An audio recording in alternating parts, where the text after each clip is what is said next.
All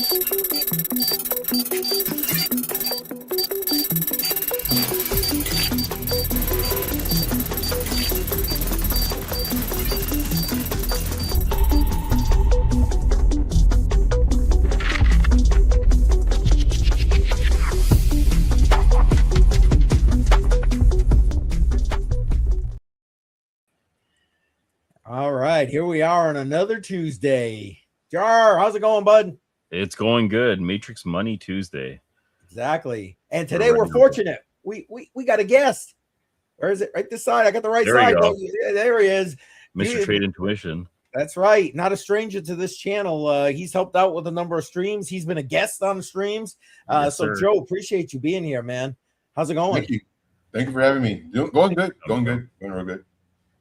Excellent. Glad to hear that. Notifications are slowly going out. I'll tell you what, I don't know. It was kind of a drag kind of getting this thing started here. But please share it out. You know the drill. Hit that like button on your way in. And we are everywhere again tonight. Facebook, YouTube, X, Patreon, Odyssey, you name it. We're there. So please share it out. Jump into the chat. Say, hey. We'll give you a shout out. You know the drill. We do it here every Tuesday night, 6 p.m. Eastern time. Absolutely. Yeah, let's do that. There we go.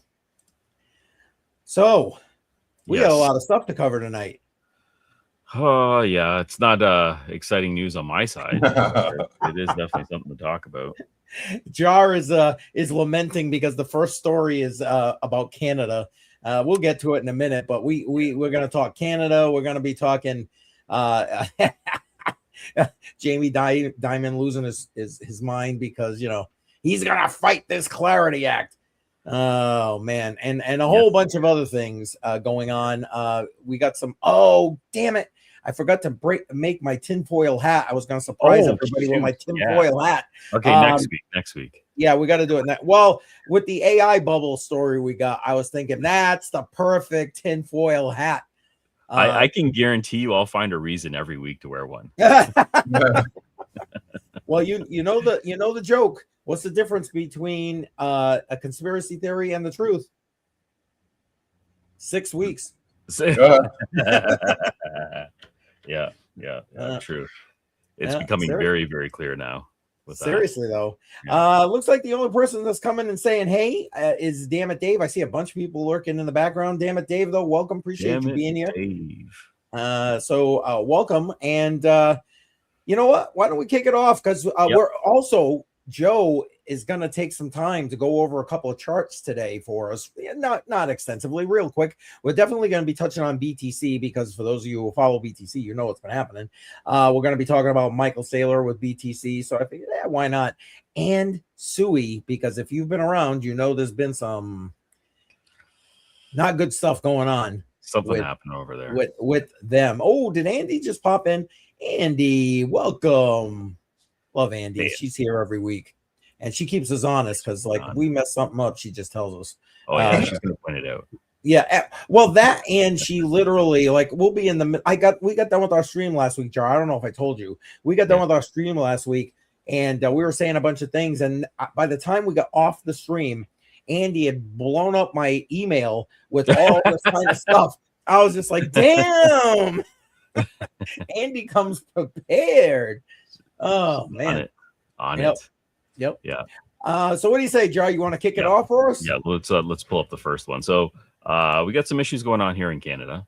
No. Oh yeah, we're technically in a recession. I don't know that we ever left a recession. I've been saying this for a while. I think we've always been in one since the pandemic, but we've reached the technical factor where we're in it again. And it's 2 consistent months of a decline in GBT or GP. What am I trying to say? GDP, yeah, thank you. Gross domestic there we product. go. Gross domestic product. I don't know why I can't say it properly. Anyways, so it's been 2 consecutive months in a row. We're seeing a decline in all sectors. There was our prime minister who's been trying to dodge questions lately on this topic since it surfaced about a week ago.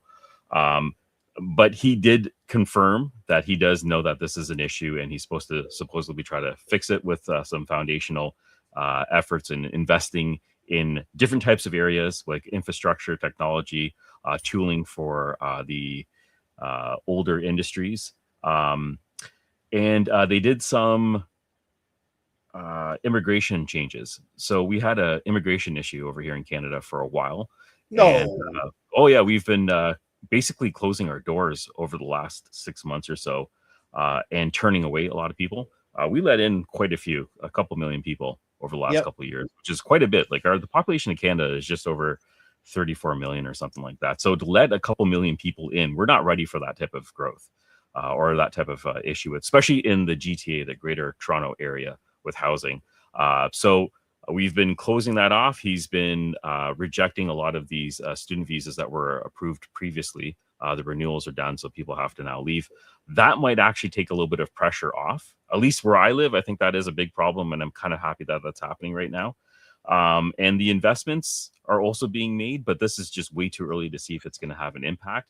But we're the only country in the G7 that's in this position right now. So this could be a cascading effect. People should be examining Canada of what's happening here right now, because it could just creep out into other areas. Yeah, I think I put that in the description of the video, coming to a country near you. You know what I mean? It's like, now, can I ask, again, I'm not, here we go. I'm going to get us derailed already. Joe, if we get off the topic, pull us back, bud. But Joe's like, there's a mute button. You can just hit the mute button. Joe's like, not happening. That's not happening. So you were just talking about, having this influx of people coming in.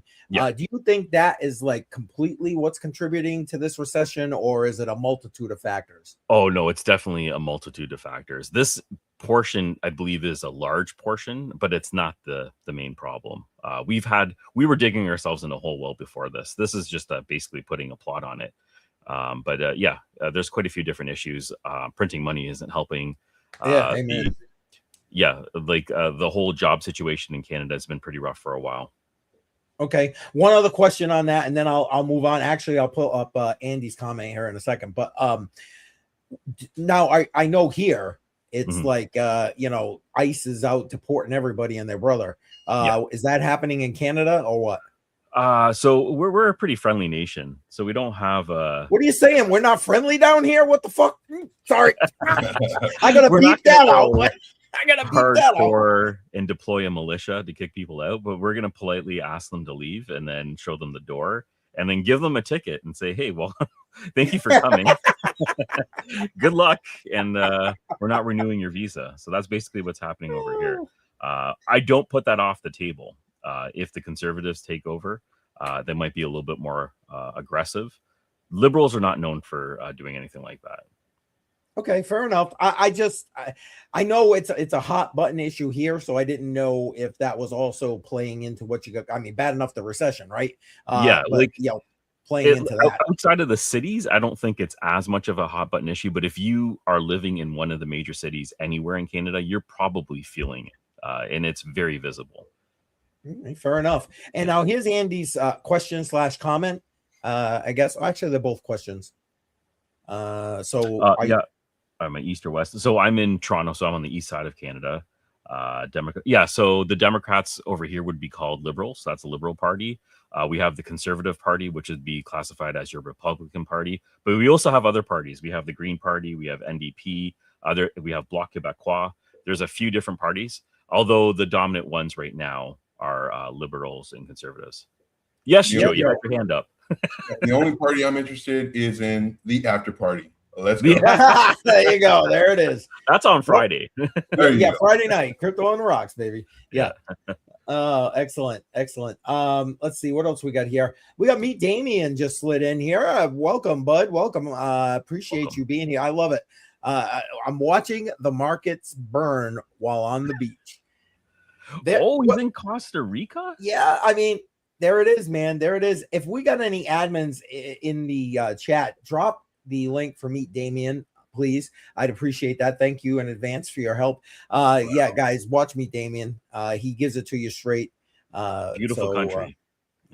Costa Rica, absolutely, right? Beautiful country. Yeah. Well, welcome. Appreciate you being here, man. Yep, and yes, of course. See, smash that like button. We appreciate that. Let's see. It looks like he's got one other comment. Trump trying to deal with terrorists while launching missiles from U.S. bases. I voted for the.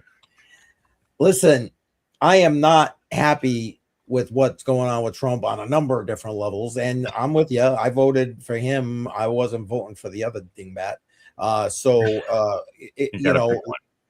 Yeah. Unfortunately, Joe, you're the best, man. Thank you, bud. Thank you. And there's the link, everybody, for Meet Damien. Go follow him if you're not already. And I am very disappointed with what's going on with Trump. Joe, what about you, man? Any thoughts about that? What Damien said here? I'll just bring it back up. Or Trump, whatever. Saying, when he first came into office, I was very excited. Pro crypto, let's go. And then all the stuff that he's done, I think it's just benefited him and his insiders. So bad taste in my mouth about that. Amen. I mean, right from the get-go when he did Trump coin. And listen, Trump coin, we kind of broke that, Joe. Joe was on Crypto on the Rocks. We were live, and Joe's like, oh my God, Trump just launched a coin. And the next thing you know, we're like, they went Crypto on the Rocks. But anyway, I right from that get-go, man, I don't know. Like Joe said, bad taste in my mouth. And it's just been one thing after another. And it's so funny too. Like he'll tweet something to where like it'll move the market, and he knows it too, because he'll do it strategically, during the weekend or whatever. Yeah. And then he'll tweet something else. And it's always to help encourage the market, so it just keeps on going up, and it retraces a little bit, and then he'll tweet something else, but it's bad, and I mean Canada's seen it too, and then we're seeing it, and it's just bad everywhere. So Yep, that's fact. Adam Simpson, welcome, appreciate you being here.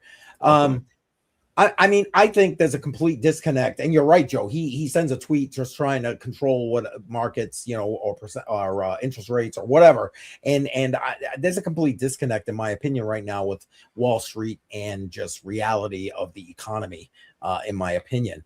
And now you guys have, I'm assuming, some kind of Canadian Wall Street, for lack of a better word, Jar. Are you seeing that there?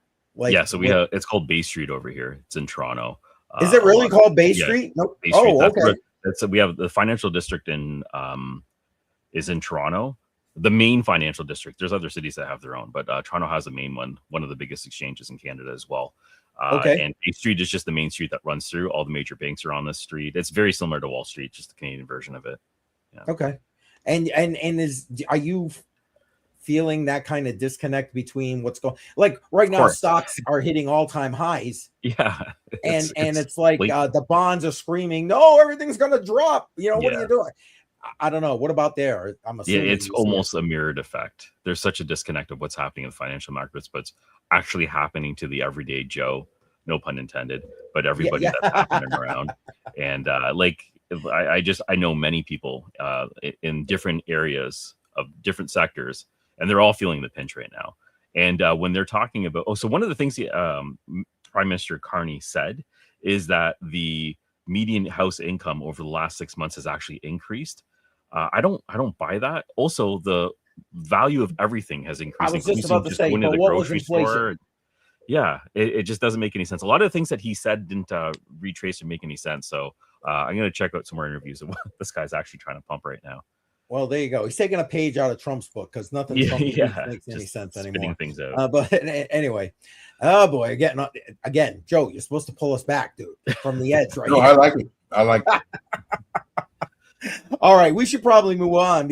Now, one of the things we've been talking about a lot, ironically, which we kind of tried to stay away from for the longest time, was AI. And unfortunately, Jar and I are down that AI bubble, mostly because Jar wanted to go play around with AI. No, I'm kidding. So we got a little more AI news, and this is where I would have pulled out the tinfoil had I remembered to actually create it. Yeah. So we touched on this last week as a signal that was starting to come through, where it started off with Microsoft reversing their decision on actually using the tools and disclosing the fact that the operational cost of just running these AI agents within their business is just way too expensive, and it would just be more cost effective to have employees manually run these tasks. So this has been the trend, and you're obviously seeing it with a whole bunch of other companies. It's a cascading effect. If we put on our tinfoil hats, and we can go into this just a little bit deeper with a different lens, there's a couple of AI companies that are supposed to be having their IPOs being listed very, very soon. And the parallel points that are starting to come up are starting to intersect quite often. CCM, what do you think about this? Listen, like I said, the tinfoil hat would be large and in charge at this point with regard to this, because I see multiple avenues with this, and you and I have discussed a couple of them, not the least of which is, okay, yeah, the timing is definitely suspicious with regard to those, but it seems like this is almost, again, my opinion, somewhat strategic FUD with regard to how people are panicking with, oh my God, AI is taking jobs. Oh my God, AI is so expensive. Oh my God, AI. Listen, it's what you make it. It's how you use it. It's what you know what I mean? So I think that this is also a way for them to put a little water on the fire, I guess, of the AI fire, maybe, my opinion. Joe, come on, bud. I know you deal with AI. What do you think, man? Honestly, I'm really surprised that they're bringing up the cost of AI, because, once you start doing AI, there's going to be a cost. So you would think that they would put that into the equation, employees versus AI. For me personally, I think AI will always beat people because they don't need to take breaks. They can work 24/7. But on the other hand, of course, you have the cost of it. But you would just think that if you're going to implement AI, you would take that into factors. So. Yeah. Also, if you're going to be incorporating this into your business, you'd make it as efficient as possible. And the repeatable tasks that it's running, you could probably run a lot of these tasks locally. Once it's learned it, it's just a repeat. So I think over time, the cost should be lower, especially when it's a similar operation running over and over again. I'm not buying a lot of the stories that are coming out right now. Well, and it is true also that there's a lot of capital outlay right now because they're building the infrastructure for a lot of this stuff, Absolutely. And so I get the idea. And listen, we all know that AI is not necessarily the most efficient thing on the block here, and sometimes it goes off the rails, gets stuck in a loop, and for those who are automating this stuff, you can burn through credits like, been there, done that. I'm telling you from experience, what I mean? And then boom, next thing you know, what budget? That's gone. Well, in fairness, I literally, the first month I burned through my entire budget in I think it was a week and a half. And I was just like, what? How's that even possible? I budgeted this, I knew what was going on, and it got stuck trying to fix something, and 8 credits, and at the end of the day, it didn't even fix it right. So, But I bet it apologized a whole bunch. Well, I hallucinated again. Yeah, I had to give it more credit so I could yell at it, but that's a whole. Did you apologize? I always apologize after yelling at it. Not that time. Not that time. I do use my manners all the time. Yeah. When it rises, I want to be on its good side. So manners are important. Exactly. What do you guys think in the chat? Tell us what you think. Is this is this some kind of map? Because it seems to be happening everywhere in different companies across spectrums of things. So to me, it seems coordinated. What do you think in the chat? Tell us what you think. Is this coordinated or not? What do you guys think? I think it's a coordinated effort. It definitely seems down. Yeah, it definitely seems like a coordinated effort. One other thing to take into consideration is AI is very new, and you're unleashing this tool on a bunch of employees that have never actually experienced or used it properly. So they're just trying to figure it out themselves. So just trying to figure out how to use AI on its own, you're going to be burning through quite a bit of money. So maybe a training session or something would be involved with before you start on-ramping these tools, like Joe was mentioning earlier, just like getting people comfortable with it. Well, and the other thing too, I think, is that, okay, even if they're being legit, and let's keep the engineers, because it's cheaper to keep the engineers than have an AI go spinning itself out of control, burning credits. Okay, that's going to change. and probably in short order as we're moving forward. I mean, and especially if you're to believe this whole thing with quantum computing, that's going to mix with AI and accelerate the learning curve and the growth curve and all this stuff. See, look, I love Andy. She all over it right there. Look, there it is right there. So yeah, I don't know. My opinion. I'm just going to remove this so we can finish the conversation.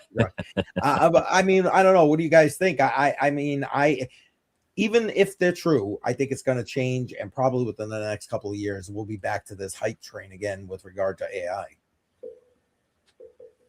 You guys agree? I think it depends on where we are in this cycle. I'm really interested to see what happens with these IPOs when they come out, the Anthropic one, SpaceX, and just see how they. OpenAI is supposed to have theirs as well around the same time. Is that right? So it'll just be. I think so. Yeah.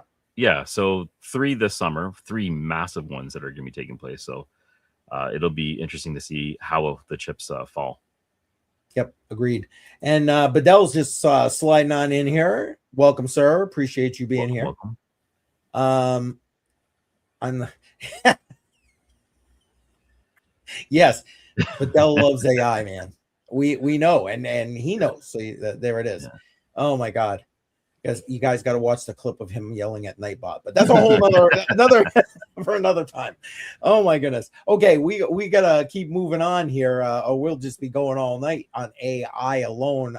But I think we'll be talking a little bit about it again as we kind of move through these things. But Jar, you want to move us on to the next piece of info?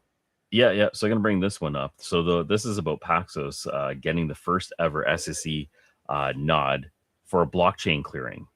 So this is interesting. Apparently this is I didn't know this is the first one. I thought this has already happened a few times. Joe fell off. We lost Joe. Yep. All right, he'll come back. I'll get it. When it comes to licensing, is this actually the very first one? Licensing. Because remember, listen, Paxos got destroyed by the SEC, which is why you don't have any stablecoin on Paxos anymore. Back under the Biden SEC, right? So this kind of thing wasn't even a wing or a prayer prior to this administration. So yeah, as far as I'm aware, that's the case. And my opinion, and you guys can jump on in here with yours. I'm glad to see it's Paxos. You want the truth? Kind of like karma coming back around after the SEC kicked them in the nuts a couple of times. Yeah. And now good for you. You get the rails there. What do you guys think about that? Because I think this is a big deal. All things being equal, this is a big deal. Yeah. What do you think? I'd actually like to hear what Joe has to say about this. This is maybe. Yeah, no, I'm right there with Keith. Anybody who's been attacked by the SEC, it's like the big bully attacking the smaller, weaker. Even though these are fairly large or huge companies, it was all so new that more than likely the SEC was going to win, and it did on most of them. And when it comes to, of course, the only reason I really do like what XRP did, or Ripple, they stood up to them. They didn't have to. They could have just, folded or whatever, because they have a lot of money, but they spent a lot to fight, which actually, in my opinion, helped the space. So now they have a stepping stone. So anything, whether it's Paxos or any other corporation or crypto or anything, they have at least something to fall back on to hopefully go forward. So right. Okay. Yep. Agreed. And that's not the only piece of, I guess, that kind of news in the news.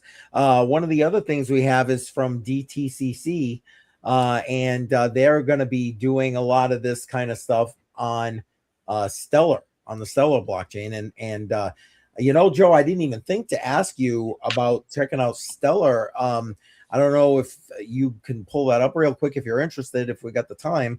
And see, because if we recall, that happened it just went crazy when this news came out. Mm-hmm. And then I think it's kind of fallen back since. But Stellar is another one. I like Stellar. I haven't I got a small bag of it at this point. You know what I'm saying? It's nothing crazy for full disclosure, but like I like the idea behind it better than Ripple, if you know what I'm saying. Seeing its counterpart, I guess. What do you guys think about that? And Joe, whenever you're ready, just you already got your. This guy knows the drill, Joe, man. Top of it. Yeah, let's bring it up so Joe can talk about this, and then we can round it out before we move on. Yeah, so for reference to Stellar, it's on the weekly time frame. So we're not looking for scalp trades. We're looking for long-term investment type style. It's on the weekly time frame. We had a huge move last week, absolutely huge. And just for reference sake, we can say that we went about 113% starting May 23rd, all the way to May 30th. So 7 days, 1 week, 113%. If as far as it pulling back, that's what we expect price to do. Price go up, price go down. And right now, as long as we bounce in this zone anywhere between 0.2265 and 0.2002, we're good. If we break below this zone, then we could continue returning into our accumulation, and this accumulation lasted roughly around 120 days. And the accumulation was roughly around 20%. So it wasn't too bad. Not a lot of fluctuation in price until it finally broke out very violently. And then, of course, now it's retracing. But anywhere between the levels that we just mentioned is good for potentially, a continuation up until, we come down. But levels that I would be looking for, if you're going to do this for kind of like a swing trade or maybe even investment, I'd recommend taking some profits at, none of this is financial advice. Yep. None of this. At 0.3284 and then 0.4045. And these are just, really nice areas for profit. Let's just say it does retrace all the way down here to 0.2076. You're looking about 58% and 94%. This is not, more than likely, not going to happen in a few days. This may happen in several weeks if it goes up. So just to let you know. That's interesting. That's a lot of price action. That's moving up pretty high. Some positive moves there. Yeah. Thanks. And our major zone is right there where we pointed out. And once we break above that, a lot of traders will see that as a major level of support, which would, force a lot of traders to be like, okay, we've been looking at this for a while. It broke out of the zone. It's been in it for accumulation for over 110 days. Maybe moon mission, and then they get in. Money flow starts coming in. Everything starts going up, and hopefully get those targets. Is this something that's on your radar? Have you been trading Stellar over the last little bit? Yeah. Okay. I believe we caught this move, and this was just luck. It wasn't, anything that I was looking at. It's just level. We broke this level over 100 and something days, broke the level, and we caught. I don't believe we caught all of it, but we did catch some of it. And I'm not sure if we do a lot of trades, so I'm not sure. Well, not a lot, but I don't remember if we took this short. If we did, it was like a scalp. Nothing crazy. Because we're expecting it to continue, hopefully going up. Oh no, wait! I did take a short on this. I remember now. Nice. This was a few days ago. Yeah. Because it had gone up so much, we ended up taking a short, and I think we cashed out here due to the zone, and we could have made more money if we would have stayed in, but it could have bounced from here. Again, we don't know what's going to happen, so we just taking our profits when we can. But I remember definitely take some profit. Some good moves. Yeah, and I'm not going to try and pronounce that first part of this name, but Gaffari. He's asking, show the volumes, please. Is there a lot of volume? So with all this stuff, if you I can see volume on this. I can see moving averages. If you want to see the moving averages, I can show you that too. But once you've been trading for a while, you can kind of see all that stuff coming together.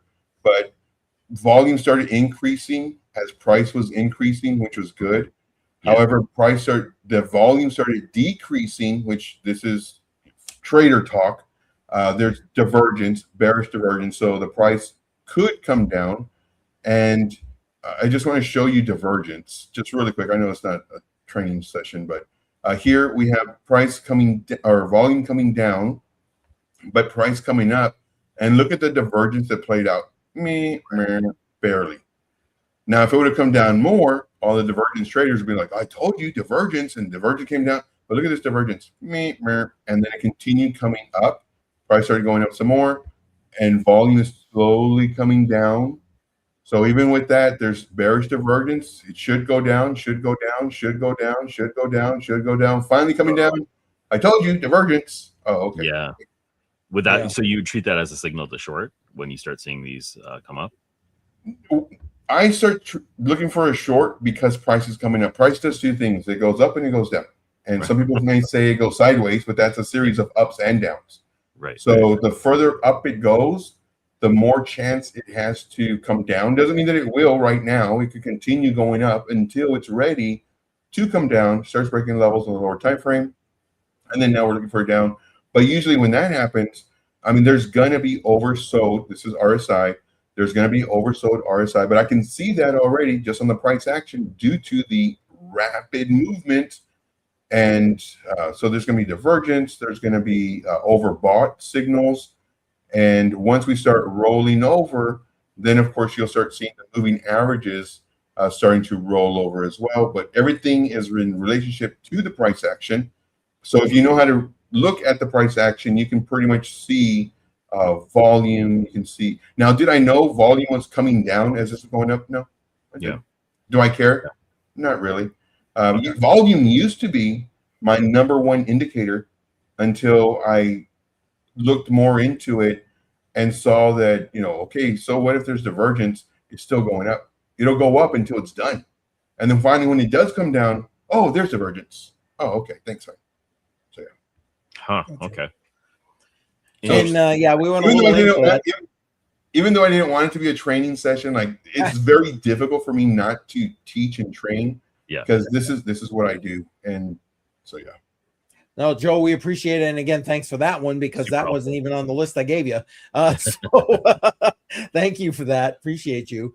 Do you guys want to touch on anything else with regard to Stellar and DTCC? Say that 5 times fast before we move on. Nothing on my end. Nothing on my end. Okay, yeah. And Andy's right, man. Still a good global blockchain. And I agree with you. I definitely agree. Which is why I got a small bag of it. I think I get it. This is just one thing, and we saw what happened. The price went up. Joe just showed you on the chart, right? With this particular announcement. But these kind of blockchains, and guys, feel free to tell me I'm wrong, I'm an idiot or whatever. But we need these kind of blockchains to do these things in particular with these kind of assets. In this case, RWAs. We need that kind of thing, like XRPs, like it, hate it, whatever. You know what I'm saying? And XLMs, right? And in this case, Paxos as well, which again, I'm happy to see the whole Paxos thing. But do you agree, guys? I mean, if we're going to bring these RWAs on, we need that kind of absolutely positive move. RWAs are a huge industry that could blow up over time. It's definitely a positive move. Yeah. Okay. So I feel vindicated. I never got into Stellar though. I for whatever reason, I never did a dive into it and never picked anything up. I don't have any bags of XLM, so I'm just sitting on the sidelines watching you guys. Yeah. Well, I thought you were only doing that with VVV. I do that with a lot of different things. VVV, thank you for bringing that up. Did it cross $30? I don't know what that one's doing, but no, that was I think it's still down. So you might want to break out that new ID. I'm going to be listening onto that exchange soon. So KYC all the way. Amen. So what do we got next? I think we got don't we have another one? I'm pretty sure. Yeah, we got a little bit of a crypto battle happening over here with Jamie Dimon and Mr. Armstrong going back and forth. This feud has been going on for a few weeks now. Now it's becoming a little bit more verbal. The insults are out there. They're mainstream. They're on X. So it's fun to watch over here. I'm not getting the impact right now, but how are you feeling about this, ECM? Listen, screw Jamie Dimon. That's my attitude. Screw him. Screw the banks. They're literally robbing us blind every freaking day. So you know what he can do to me. You know what I'm saying? I'm just putting it out there. Now, the fact that he is sitting here, as you can see the headline right there. It's like, dude, you literally got, let's say, 95% of what you wanted so far in this Clarity Act. What do you care about whatever's left? I mean, you can't give that to the people who have actually built the space that you're now trying to steal from. I mean, seriously. Yeah.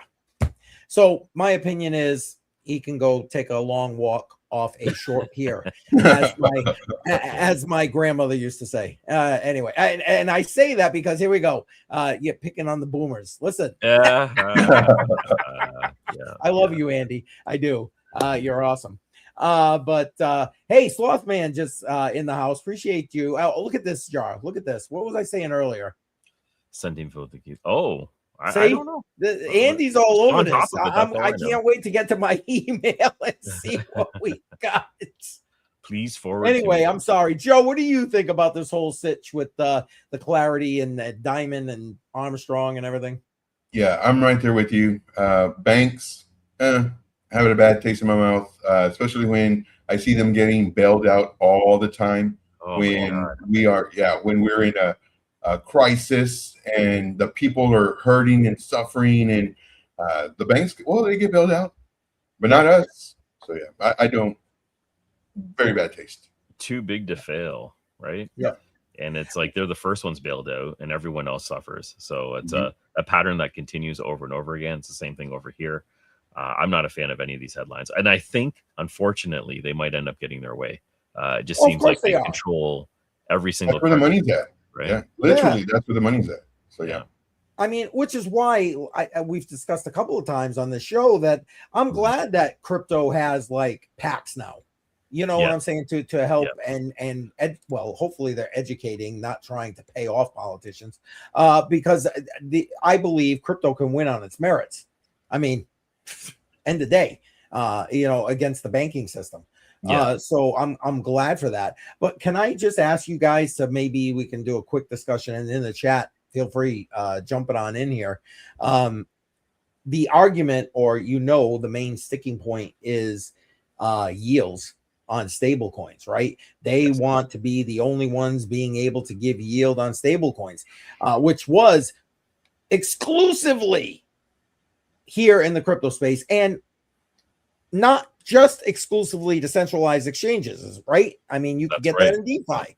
Yep. So do you feel like that?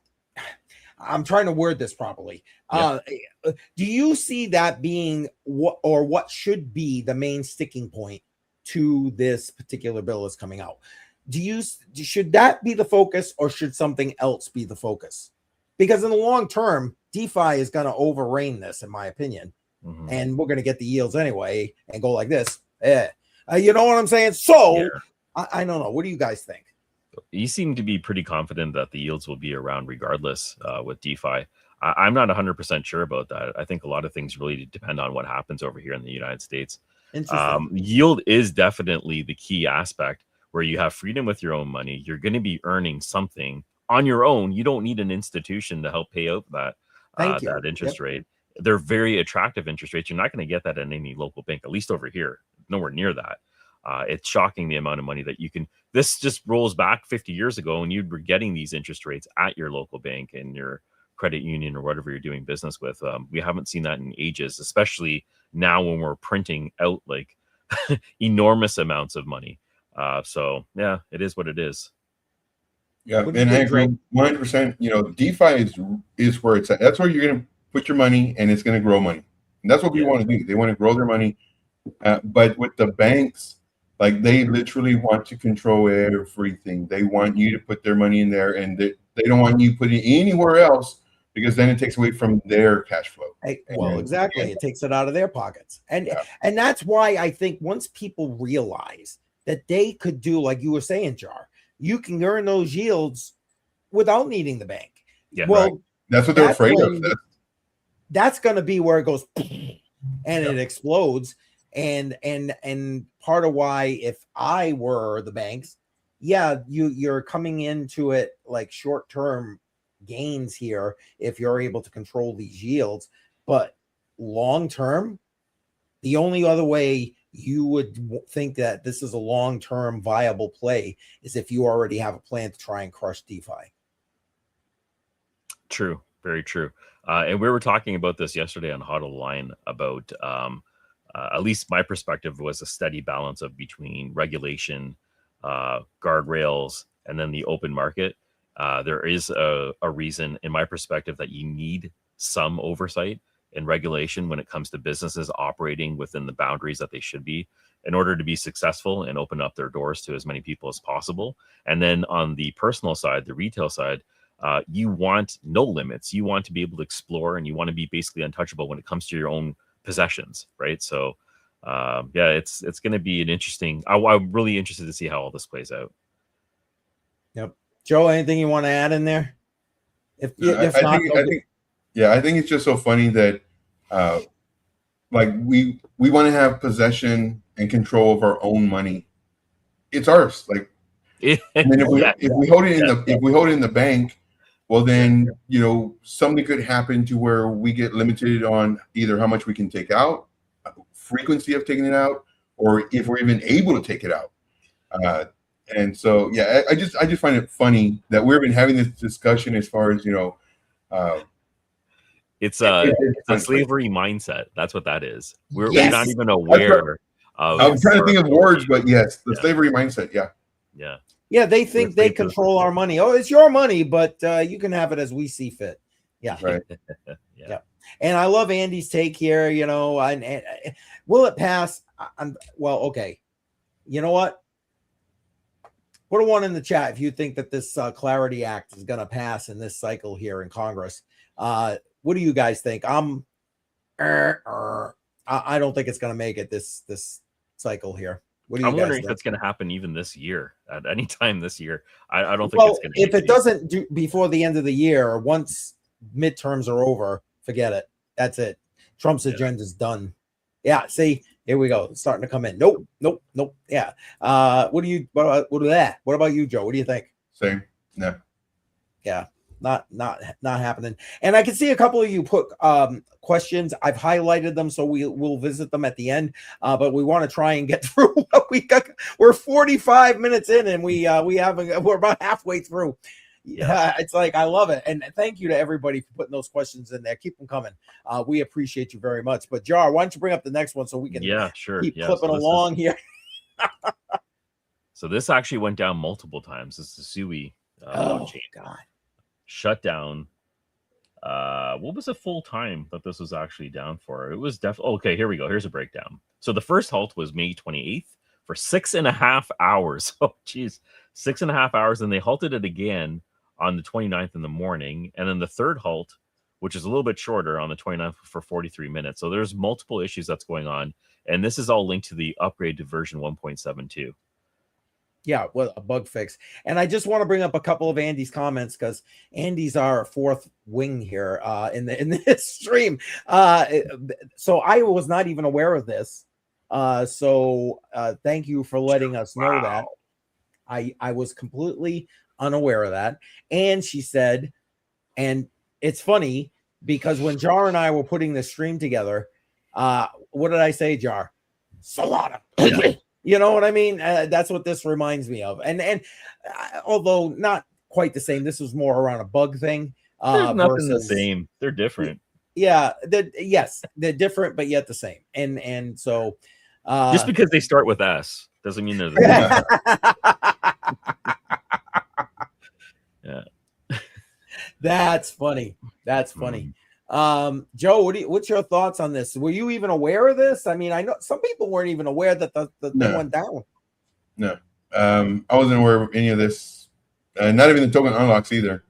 I've been kind of falling asleep on the token unlocks, but which reminds me, thank you, Andy. But which reminds me, I need to start looking at those token unlocks, because more than likely a few days prior, maybe even a week prior, there's sell-offs.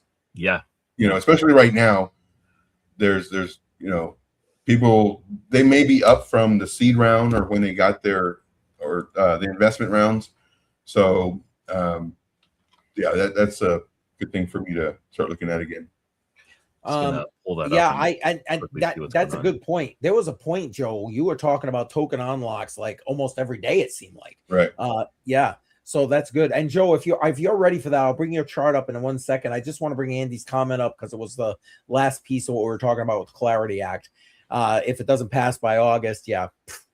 And I think you're 1,000% right, Andy. I don't think it's by August, and because then we're going into midterms, Congress is going to flip, in my opinion, and yeah, that, as they say, is that, in my opinion. So, Joe, let me bring that up, and then you can do your thing. Go ahead, sir. All right, very cool. All right, so SUI has actually gone down since I charted it about an hour ago, further down. So here are my zones that I have for SUI. Again, this is longer term play. This is not just, for a few hours. This is for a few weeks, to where if we're going to bounce, right now is the time for it. The bounce zone that I'm seeing is 0.8597, 0.7896, for us to come down into this zone further. If we break above, what I'm looking for is potentially, if we're going to continue the downtrend, which I really don't think. I think most coins, they did a consolidation or accumulation phase. This one was 92 days before it broke out of this zone. It was only out of the zone for 5 days, and then it came back in. So again, what goes up, it's going to come down. Goes down, it's going to come up. There's only two directions, and if it goes sideways, it's a series of ups and downs until it breaks one. Which one is it going to break? Nobody knows until it breaks it. So here, and you can have moving averages, you can have all these other things the traders use to give you probabilities that are to the upside, to the downside. But again, it can always reverse at any moment. Price action can do whatever it wants. So here we did come up, we broke out of it for 5 days, we came back in, we kind of retested the zone, and then we broke the level, looking for a bounce here. And this one has been good as well. But then the next day, the 28th, is when all those things started happening as far as the system, kind of updating and putting down. So here just going down, down, down, down, and today further down due to the token unlocks. Thanks for that. And so because of the token unlocks, could we see it come down even further and then potentially bounce up? I believe so. I really do. And just people getting out of it and then seeing that, oh, this could potentially be just a bear trap, trapping the people who are going short for it to come up. Would I short this? Definitely not. Just due to the fact that it's come down so much that if we do pull up, which I think we will, I'm looking for at least coming up here to 0.9509. Just having a small retrace, then coming up, and this is the bigger area that I'm looking for either a continuation to break out of the zone again. And the zone that I'm looking at is 1.1537, 1.0733. For us to, this right here is going to be our decision point. Are we going to get rejected off of that and then continue just doing lower lows, lower highs, something like this, where we come down, and then now we come back here and then we break in this or break down from this zone? Or are we going to potentially do a lower high, which is higher probable, come down here, retest this zone or this box, then continue coming up into this next zone, which is our weekly zone, to continue going up? I think this is going to happen. So this is going to be my plan A. And then this is my plan B, which I'm like 80% positive this will happen. And I'm going to say 50% positive. Joe, it doesn't make sense. I know, just playing. Like, Joe, you do math. Calm down.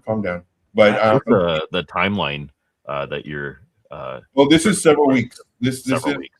This is like 2 to 4 weeks minimum, average 2 to 3 months, because this is on the daily time frame. So this is this is a long time for me anyway. So Yep. I'm thinking. Yep. I love it. Abort that shit. Now, if it comes down and this is the thing, like if this, then that type statement, if we come down further, could we still come, like, let's say we come all the way down here at 65, and then we come up and then we start doing this number, then I'm looking for a retracement here, right around 97, to potentially break the low. And again, we don't know if this is going to be the low, the pivot, or if it's going to be lower until it shows us where it reverses. Then we can actually have this as our level. But until then, this is currently our level that I'm looking at. I think your plan A is a good probability for the simple fact that this blockchain, despite what's going on and has happened, much like some the other ones that this stuff has happened to, have a good group of supporters that are going to be, absolutely, and they're building in that direction. Yeah. And then, like I said, like a lot of traders, they'll look at patterns, they'll look at whether it's demand zones, supply zones, they'll look at value area lows and point of controls, and they'll look at all these other metrics that traders use, and then they'll see that, oh, we're at the low, or maybe even ranges, we're at the low. There's a good chance if it breaks back into that range, it was just a trap and trap the shorts, and then that'll entice more traders coming in. They'll see the volume coming up because they're traders that look at volume. We had one earlier, and they'll see the volume coming in. And then so now that entices more traders. Now, not only that, but now it's up 10%, 18%, 22%. So the FOMO starts kicking in. So more people start coming in, and it's just, there you go. And then, of course, it'll pull back and then continue, hopefully continue up. So we'll see. Yep. All right. Thanks, Joe. That's 2 down. You were only supposed to do 2, but we got you for another one. Thank you. And everybody's keeping that chat going. Thank you. And again, questions, we'll kind of get to them all at the end. We're going to keep plugging along here because we got more good news in the DeFi space, right, Jar? I mean, no. Yeah. Okay. Right. We're going to continue on with the trend, but we got a total at least. We have a total of hacks of what the total for May was. And it crossed $84 million in bridge exploits and other security failures. So that's where we're at right now. The year total, I have to get that one. Maybe we have a running spreadsheet and just start calculating all these hacks and what it's going to be costing us, right? So, this is the hacks that affected Ethereum, BNB, Solana, and other cross-chain protocols, exploits and security failures in total right now. Yep, it's definitely a staggering figure. I try to look at the positive end of it, and we've already talked about a little bit of the positive in the fact that a lot of these protocols have partnered together, created their whole DeFi United Alliance to help each other out with the when these hacks happen and so on and so forth. So I'm trying to focus on the positive. There is with regard to this stuff. Yeah, absolutely. Yeah, you learn from your errors. The tools are getting better. Everything's working out. Yeah, thank you. This is happening in a bear market. God knows what damage would have been done if this was a bull market. Oh, fact. You can add a couple commas to that probably, right? So it could be quite extensive. So I mean, I guess that's the bright side. Yep. No, that is another bright point. And definitely, for sure. Again, I still am bullish with regard to DeFi. I still believe long-term time horizon, that is the way that the majority of normal, everyday human beings are going to want to transact and, flip off the Jamie Dimons of the world. My opinion. And so, I know there was actually an argument on X going on. Because I even said, this is like growing pains. The tech is, and there was an argument, this ain't growing pains, this is that. And it was going back and forth. And I stick to the fact that this is growing pains, man. Yeah. Okay. You're getting kicked while you're down or whatever. And but like, how do you learn? How do you get better? Make mistakes. You got to make mistakes. Man. Absolutely. And every industry's had its pain points and those growing pains. You've seen it with the internet. You've seen it with the car revolution, the printing the industry. You're seeing it right now with AI. Literally, as we're speaking, this is like breaking down. We just talked about it, right? Bubbles are bursting. So the conversation is definitely happening there. I think you're right. Joe, what about you, man? Jump into this convo, bud. Yeah. When I see the hacks, the crypto hacks, I mean, it's gonna happen, and it's unfortunate, but there's a lot of which, I mean, it kind of needs to happen in order for the exploits to be patched up or just stronger security. Yep. So it's kind of just growing pains, and that's just something that's going to happen. So unfortunately, always, hopefully you can, put your money in a, don't have it on exchange, because the exchanges, that's going to happen. Danger Will Robinson, as Piper likes to say right there. Yeah. So if you don't have a Tangent wallet, definitely get one. Links in the description. Put all your stuff in there, because it'll, not financial advice, but you can sleep better at night. Right. It's also important to point out that banks are still being robbed today, right? So bank robberies are still happening. That's another way, right? That's still happening right now, and that's an old method. Nothing's 100% secure. Right. Yep. You got to do what's best for you. Yeah. That's where the DYOR, do your own research, comes into play. And CYA. But now we go from hacks to people who shouldn't be in charge of this space, in my opinion. No, not this. This is the burn part. I know Michael Saylor's coming up. So I jumped the gun just a little bit there. Just a little bit right there. Anyway, go ahead, John. Tell everybody. Yeah, somebody. It was a mystery wallet that sent 107 Bitcoin to a wallet to be burnt. The value of that is over $8.5 million. I mean, they could have sent me a couple Bitcoin and then burned the rest. I was going to say. Not to. I'm not even sure what this is about. Like, do you know anything about this burn wallet for BTC? This is new to me. Well, I know they exist in every single chain. I just haven't heard about this one.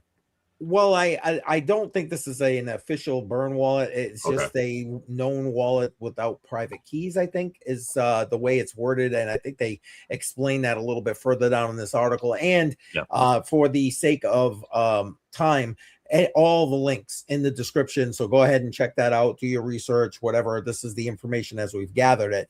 But yeah, man, I was saying the same thing when I'm like, really, I don't need 107. I just one Bitcoin. Imagine holding for 12 years. You're holding it for 12 years. You've made over 12,000%. And you're just like, I'm gonna burn some of this. I don't need it. Yeah, insane. Just donate. Insane. Have a drawing. Yeah, there you go. Exactly. Not even like a whole one, just like a quarter or a tenth of one to several people that enter a drawing or something. Yeah. But then who do you trust? I don't know. That's a whole other hole when it comes to donations. But I mean, like, there's, if you're giving with the spirit of giving. So this is just burning, but whatever. Yeah, I just don't I don't see the upside to burning the Bitcoin. I mean, it's not really affecting the price. Hell, Bitcoin, since this happened, Bitcoin's dropped. So it's like it's not. If you're looking for positive price appreciation, the NGU technology number go up. Well, guess what? Fail, because here you go. You're 107 Bitcoin lighter, and the ones you have left are worth a lot less. So there you go. So number go up and number go down. When it comes to Bitcoin, do you think this impacted it at all? This is Michael Saylor's strategy, which sold 32 Bitcoin, not a ton, but it's still $2.5 million. This is an 8K filing. I'm not sure what an 8K filing is. That sounds like an American thing. I'm sure it is. I can't explain that to 100% degree. I want to just bring this up right here because Andy says she believes. Now, I didn't even hear this. Did either of you guys hear this? She believes it was a Coinbase exchange account by accident. Oh, okay. No, I didn't hear about this. That's interesting. I did not either. Sounds like some next talk. Thank you for throwing that out there, Andy. No, I did not even hear that. But before we went to Michael Saylor, I wanted to make sure that we threw that up there. Yeah, listen, it was a matter of time before he had to do this. And matter of fact, here's one of the questions from earlier. I think it was Meet Damien asked if anybody knew what the price was that MicroStrategy had to liquidate. And off the top of my head, I really do not. Do either of you guys? No, somewhere in the 70s, I think, right? I don't remember the exact number. I don't remember the number. Yeah, I feel like you're in the ballpark, Jar, but I'm not 100%. Yeah, it was out there somewhere. Yeah. Anyway, so I think he's going to 8K No. How is it that low? For Michael Saylor to have to liquidate everything, it's got to go down to 8K. Yeah, Andy's telling us we're really far off. 8K was the number, really? Something doesn't. I remember their CEO of strategy talking about some other number. Was the CEO or CFO talking about something in the 70s, which required them to sell in order for the best. Well, because you got to remember there's more than one leverage they got going here. As I was saying that, I realized they have multiple products. So correct. So the I can't remember the name of the higher one. I think it's actually in this article. And she's saying it was 13.5 in the last run. We're thinking of two different things that me thinks. Google it. Yeah. Well, I maybe later, but right now, anyway. Thank you, Andy. Just kicking me. Do your job. Come on, kicking my butt. I love you, Andy. Good Lord, take it easy on me. But anyway, the bottom line is I don't like the way he's got things leveraged. I think he's just playing, TradFi games in a what should be DeFi space. These sound like accounting moves, right? Yeah. Clear the books, sell some off. Yep. Tax advantages, etc. Yeah. Yeah. I like I said, Andy, I love you. It's good. I appreciate that. Yeah. Thank you. And any other thoughts, guys? I mean, this is what it is. I don't. You guys know I don't. Michael Saylor should just go away. Don't like that line in that movie? Don't go away, man. Just go away. Yeah, kind of like that. Joe, what about you, bud? Any opinions with regard to Michael Saylor or any of this stuff? No, not really. As far as like him being liquidated, I don't remember the number, but I don't remember being 8 though. But I remember being a little higher than that, to where it was doable, but like it was far reach. 20s, 30s, maybe like low 30s, maybe. But I don't remember. I mean, Andy, she's extremely smart and she knows her stuff. So hell to the maybe 8. But I don't remember being that low though. Have we confirmed that? Have we confirmed that Andy's real, or is Andy AI? Oh no, she's been on. She's been on the live stream. And listen, is that an agent in the chat just messing with us constantly, or? Well, she may be half AI. I don't know, but listen, and to prove her reality, here, if you guys do a quantum stream, she's in, and. That might be more of a hot of the line stream, to be honest with you. I don't know, unless Jar's up for a quantum stream. Oh, but no. Yeah, I'm not exactly. up for that at all. I'm not ready for quantum. Andy, if we were able to get Yeti back on here, I would be like, you're joining us, Andy. But I don't think that's happening either. And if we do one, I will reach out to you though. I would love to have you back on. Yeah. And Yeti is MIA. Although, what did they say last time? He's in the future. I think they said he got transported into the future. Hey, Kevin, welcome. Word up, Kevin K. Yes, shared on Reddit. You the man. Thank you, man. Thank you. Appreciate you. We are getting to the end of things, but we got a little bit left because we're behind right now. So Jar, keep us moving here. Well, we'll pop this up. I'm gonna let you ride this one. You can basically explain this article. It's right on your blog. Yeah, this is from my blog, and links in the description. Basically, in a nutshell, and this is where on Friday night I tried to get the AI to kind of talk about this a little bit. Basically, we've got this group name. The name that they've used is Noah Doe, and they're part of. They have ABC company and XYZ company, basically out of Wyoming. They're Wyoming LLCs. And what they did was they basically, and I'm summarizing it right now, please go read the entire article. And I do have an actual update from today. So hold on to that.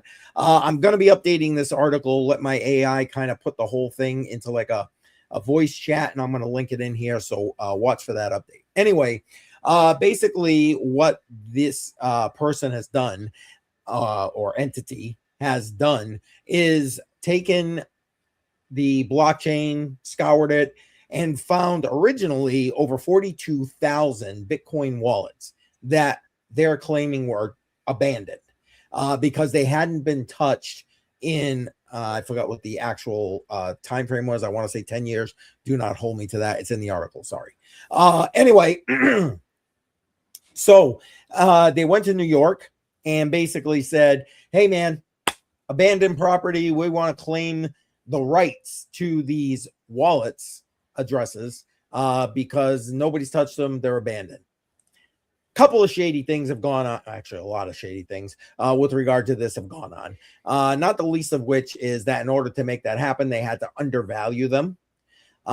They did go and reach out to people through return notices on Bitcoin. So basically, in a nutshell, they send these wallet addresses a little bit of Bitcoin. They put a message in it with like a link to the, hey, we're suing you because we want your Bitcoin kind of thing. And they are basically trying to get the court to give them control over the ability. So like, let's say this is one of these wallets is for an inherited by someone in the future. Then they decide they want to take some of that Bitcoin and get it into fiat because they need it in fiat.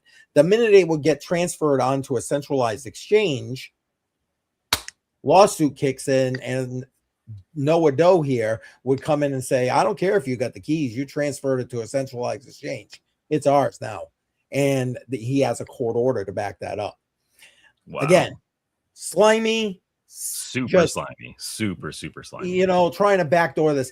I mentioned it started with over 42,000. Some people did respond. Some of the wallets did respond, and they reduced that number of abandoned. Again, I keep using my air quotes here. Abandoned wallets down to just over 39,000. Now, can I bring up Jar? I want to bring up today's information here. So sure. I just saw this right before we went live, so I haven't even had a chance to add this into the article right here. And this is referring to that lawsuit that is right here. Somebody moved 2.54 million worth of Bitcoin, so 35.55 BTC, to prove that, you got me on the list here. This is my wallet. Get the out, basically. Yeah. And it goes into detail here, but basically, and it even explains how the person who evaluated these wallets undervaluated them and all this other stuff. But the bottom line is, as soon as they saw the return notice saying that, hey, see this wallet number right here? Yep. Well, that's going to be ours because this is abandoned. They said, no, the heck with you, because it's been just sitting there for 15.2 years. Right.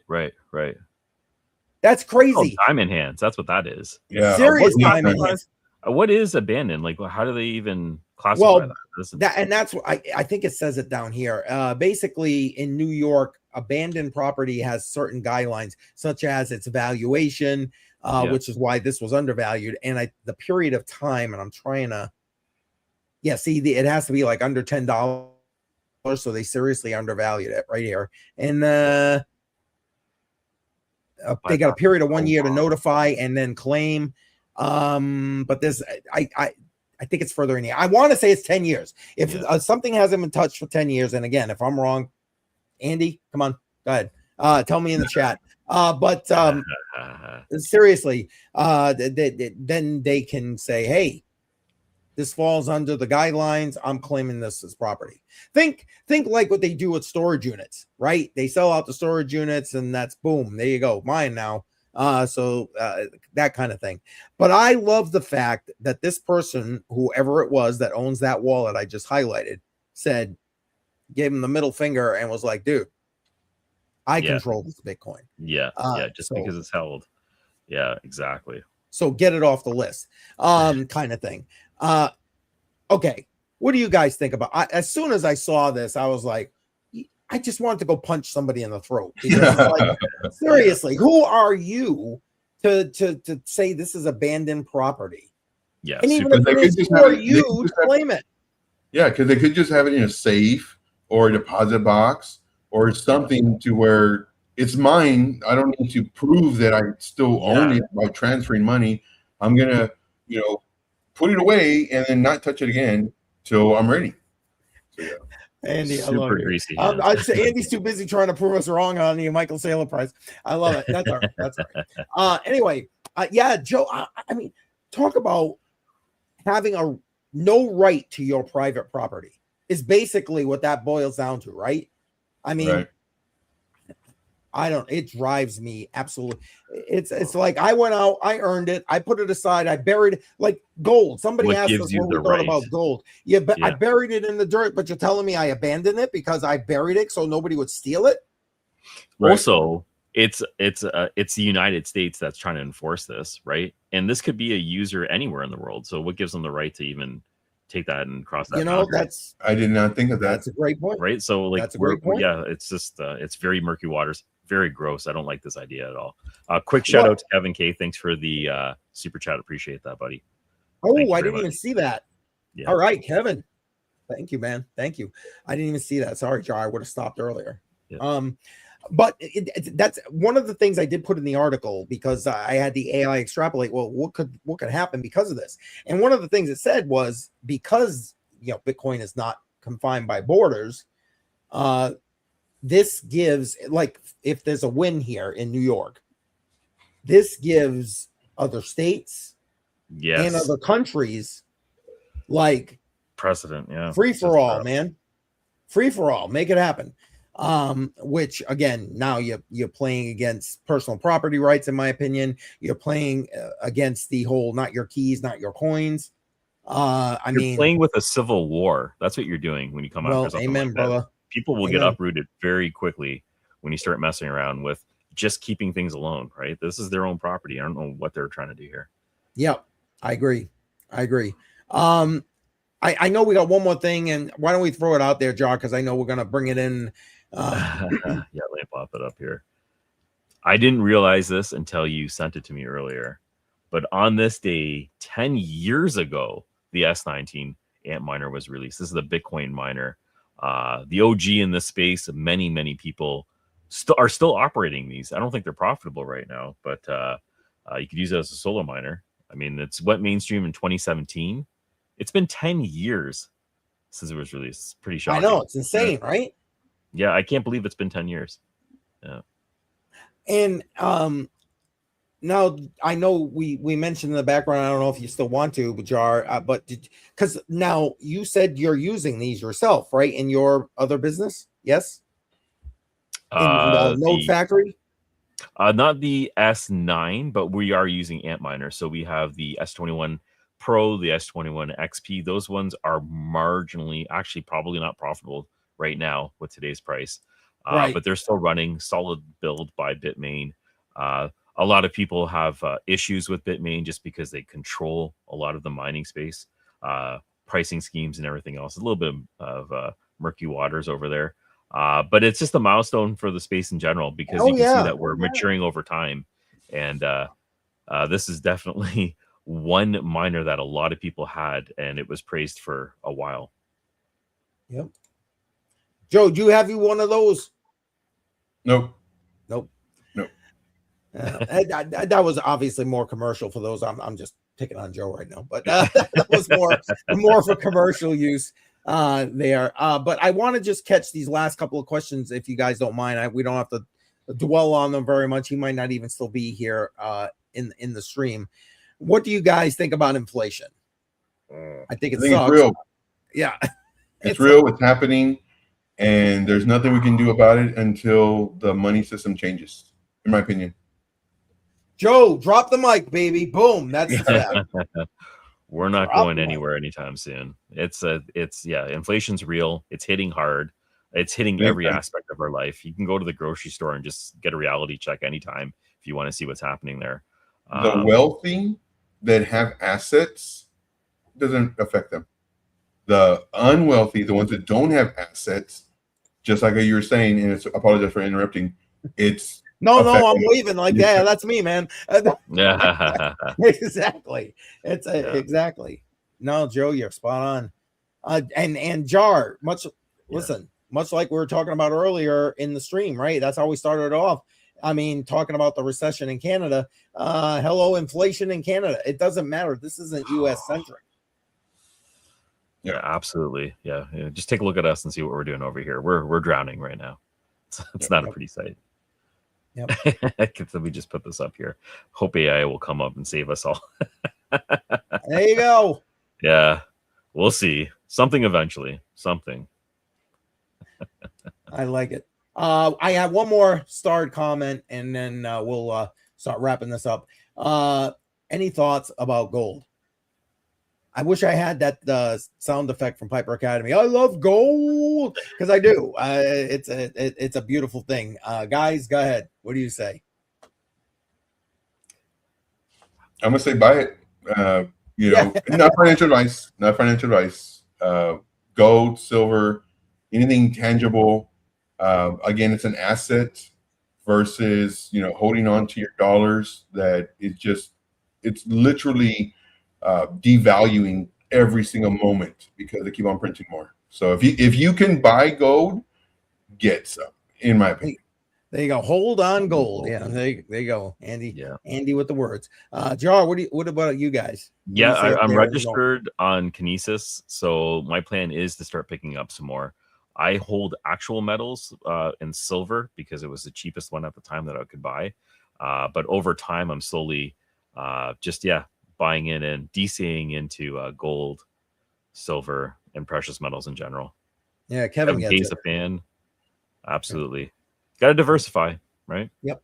And you just hit the nail on the head. Kinesis, good platform, because you can have both the physical and the digital gold right there. Matter of fact, you can also deal with so many different cryptocurrencies. Everything's verified on the Stellar blockchain. So another, check mark for Stellar right there. And, definitely easy to do. There's not a link because this is Matrix Money Podcast. That link isn't in the description, but if you're watching this on the replay, it will be in the pin message. And that link, if you use it, will get you qualified to earn some free silver on Kinesis. So if you're looking for it, go ahead and do it. But even physical gold. I mean, Daniel Diaz just opened up his own gold and silver exchange. Check it out. Links are on my channel. His own exchange. His own shop. He calls it the gold and silver exchange. Basically, he deals in all of it and he'll ship it anywhere. Wow. Okay. Awesome. So check it out. And Goldbacks. Oh, I'm like, I know there's another one. What other one is it? Goldbacks. Yeah, man. The Goldbacks. Those are beautiful. They are beautiful. Goldbacks and Metal Mark Orums. They're basically the same thing. They beautiful artwork. I mean, hell, they're just collectibles, but they all are infused with gold, different amounts of gold depending on the build. It's like, and people spend it every day. That's the idea of the Goldbacks. You spend it like actual physical currency. Amazing. Yep. And what's Andy saying? I'll buy physical gold when it's back again around 38. You really think it's going down to 38? I don't know. Oh, man. I think that's everything, right? That's all of them. That is all of them. Yep. All right. I did see that Andy had a question some time ago. Saying, Joe, do you think the technical analysis front runs fundamentals? That's a really great question. For me, I separate them. I have TA. I found it. Yeah, technical analysis, which is, of course, higher highs, higher lows, momentum, structure. That is key for me. Every trader is different, or investor. Fundamentals is good, but you can have the best fundamentals, but if you don't have anybody trading it or hyping it up, it's not going to do anything. It could be something brand new that they're implementing, but if nobody's, again, you want to go where the money's at, but if nobody's trading it or moving the money, well, then your technical analysis is not going to break above that resistance. So for me personally, it's all about TA. Same thing when it comes to news, because sometimes we'll have good news for the industry, but the coin doesn't move because it's at resistance. Or it could be good news, again, same good news, but your coin tanks for whatever reason. So for me, it's all about TA, and then I can say, oh, it's because of this or this, but I'm always looking at TA. Thank you. I'm sorry I missed that question, Andy. Thank you, Joe, for catching that. You know what, Joe? Why don't you wrap up yourself and tell everybody what you got going on? Because your schedule has changed pretty much recently. So why don't you let everybody know? And again, links to Joe everywhere in the description. Go ahead and check that out. All you, Joe. All right. So for me, what I do is I show you how to trade in the most simplistic form. There's other traders that don't like it because it's too simple. Like I literally take a whole bunch of concepts and break it down to support resistance, because no matter what the strategies are, if it doesn't break resistance, well, guess what? It's not going up. If it doesn't break support, bounce on support, guess what? It's not bounce. So I break it down to the most simplistic form, and I do this every Monday and Friday night at 9 p.m. Eastern Standard. So that's my new times, Mondays and Friday nights, 9 p.m. Eastern Standard. And do you need to pay me to join to learn how to trade? Nope. Join me on those nights. Ask me questions. Ask me about strategies. Ask me about indicators. And I teach you for free. And like everybody wants to get rich off of you. I want to get rich with you. So again, ask me these questions, and you don't have to join the group to learn this stuff. So that's my spiel. Love it, Joe. Love it. Yeah, and he does. Let me tell you, I've asked him questions on his show. Hell, I've asked him, Joe, check out this coin for me. He'll do it if time permitting. Obviously, right. he will do it. So take advantage of that. Take advantage of it. 100%. Thank you for being here, Joe. Thanks for coming. I love it. Appreciate your time. I love appreciate it. What about you, Jar? What you got going? You going live tomorrow? Or? I'm gonna try to squeeze it in. I got a lot of things going on. I'm still planning to do it at 1:30. It's gonna be super last minute. I'm gonna be very unprepared, but hopefully I'll have enough to talk about over an hour, and I'll be just talking about what's happening with projects that I'm dealing with right now. A few in the deep in space that I'm just evaluating, at least in the process of that. Gonna talk about my seeker phone, what we're doing over there with apps and profits and everything else. So that's what's happening. How about you, CCM? A few things this week, actually a little bit busier than normal. So Friday night, as always, 7 p.m. Eastern time, Crypto on the Rocks. Bring your drink, bring yourself. We're going to be celebrating that this whole weekend for me. My 2-year anniversary of going live every single week. So at least one day, but now I'm multiple days every week. So that starts Friday night. And then Sunday, Jar's going to be joining me live, 7 p.m. Eastern time. We're going to do that official 2-year anniversary episode. And we are going to be announcing our 100th episode that's coming up of the Matrix Money. That's crazy. So, nice. 100 episodes. Hard to believe we're at 100 episodes pretty soon. Yeah. You've been doing it for 2 years, like consistently every week. Every week. Insane. Yeah, absolutely. So, and then one other thing I want to just remind everybody of, we've been really trying, BC Port Corp, Crypto Bedell and I have really been trying to get a bunch of minds on Hodl Line to answer the basic question of, okay, if there's going to be mass adoption, what do we need to do as a space? What do people developing need to do to bring that mass adoption in? And we're slowly reaching out to people. We're still doing it. We're going to try and keep this going as long as possible. Yesterday, Crypto Jar was in the house talking about things. That was a great episode. This coming Monday, we got Crypto Billy in the house from Billy Goat Tales. Oh, wait, it's now Givers Gain Network. I got to get that right? Givers Gain Network. Okay. Yeah, they just rebranded, or I think officially. Yeah, I think they just officially rebranded. So he'll be in the house. We'll ask him about that too. But we want to get everybody's opinion because everybody looks at it differently. Yeah. Everybody looks at it differently and sees it like Joe's a trader. he's going to see something different than Jar does, I keep going backwards here, who's looking and living in the deep end space, versus like Crux was on, and he was looking at it from a kind of mining and white paper point of view, and LBC looked at it from like how can we use this maybe for incentives for people, like what's the word I'm looking for, like rewards incentives, like that kind of reward platform. That kind of thing. So everybody has a little bit of a different angle on it, and that's why we're trying to bring people in, give them their hour to kind of talk it out, and who knows, maybe we put some good vibes out there and come up with some good 100%. information. So it's a great that's conversation. This coming, this coming Monday.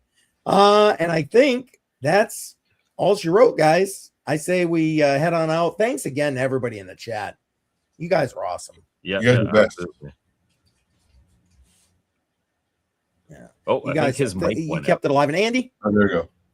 My mic went out? Oh no, there he's might have froze up. Might have been a second there. Yeah. Okay. Sorry. I just want to say to Andy, thank you for keeping us honest. And Kevin K, I do hit up Niagara every summer, so I'll be out in your neck of the woods. I'll reach out to you on IG. Awesome. All right, we're out, guys. Have a good night, Joe. Thanks again. Take care, everybody. See ya. See you later.